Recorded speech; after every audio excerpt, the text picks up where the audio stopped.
Cbeebies Bedtime Story.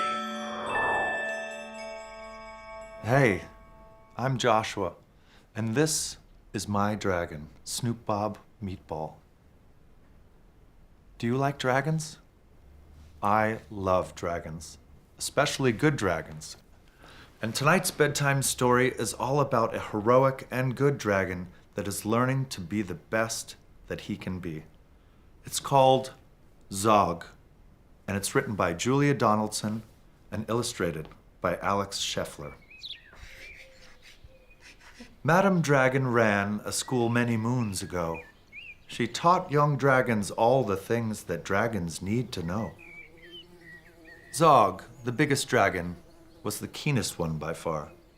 He tried his hardest every day to win a golden star. All the dragons in year one were learning how to fly. "Hi," said Madame Dragon, "way up in the sky." And now that you've been shown, you can practice on your own, and you'll all be expert flyers by the time you're fully grown. Zog went off to practice, flying fast and free. He soared and swooped and looped the loop, then crashed into a tree. Just then a little girl came by. "Oh, please don't cry," she said. "Perhaps you'd like a nice sticky plaster for your head." "What a good idea," said Zog. Then up and off he flew, his plaster gleaming pinkly as he zigzagged through the blue. A year went by, and in year two the dragons learned to roar. "More," said Madame Dragon, "louder, I implore." And now that you've been shown, you can practice on your own, and you'll all be champion roarers by the time you're fully grown. Zog went off to practice. He roared with fearsome force. He kept it up for hours on end, but then his throat grew hoarse. Just then the girl came by again. She said, "What rotten luck! Perhaps you'd like a nice soothing peppermint to suck." "What a good idea," said Zog. Then up and off he flew, and breathing fumes of peppermint, he zigzagged through the blue. A year went by, and in year three the dragons learned to blow. "No," said Madame Dragon, "breathe out fire, not snow." Now that you've been shown, you can practice on your own, and you'll all be breathing bonfires by the time you're fully grown. Zog went off to practice. He blew with all his might. He twirled around in triumph, and his wingtip caught alight.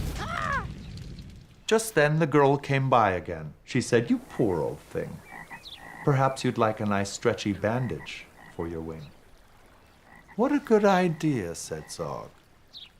Then up and off he flew, his bandage flapping wildly as he zigzagged through the blue.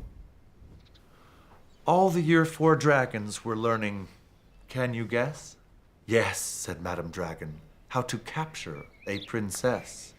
And now that you've been shown, you can practice on your own. You'll need to capture hundreds by the time you are fully grown. Zog went off to practice.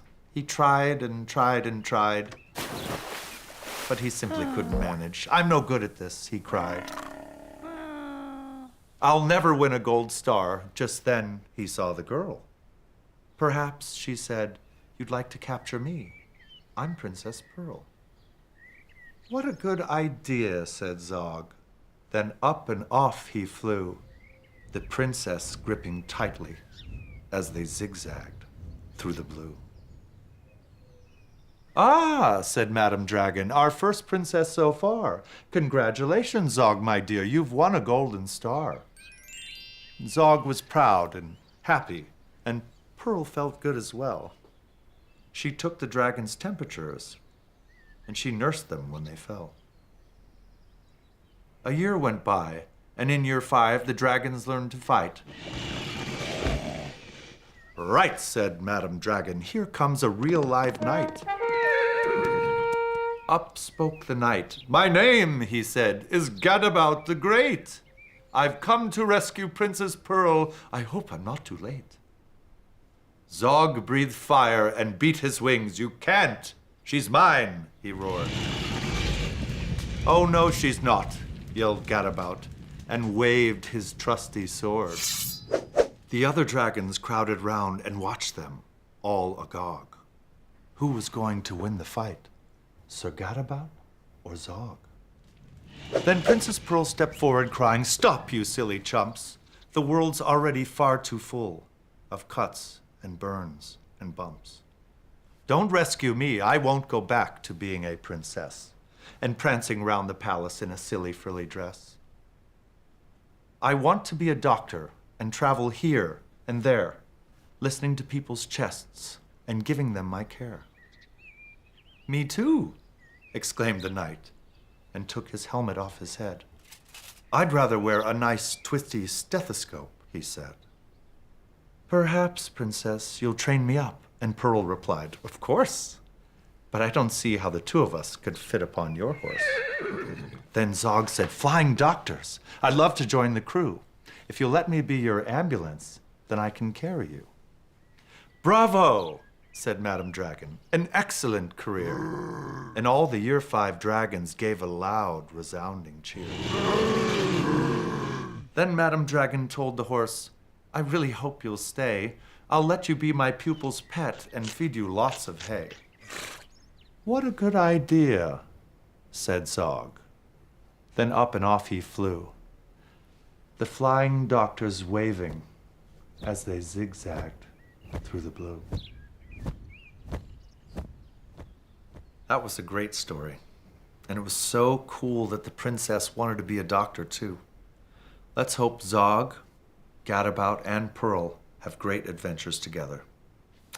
Now, even dragons need to rest, so it's time for Snoop Bob Meatball to go to sleep, and you too.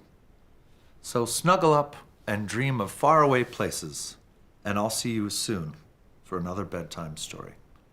Night-night.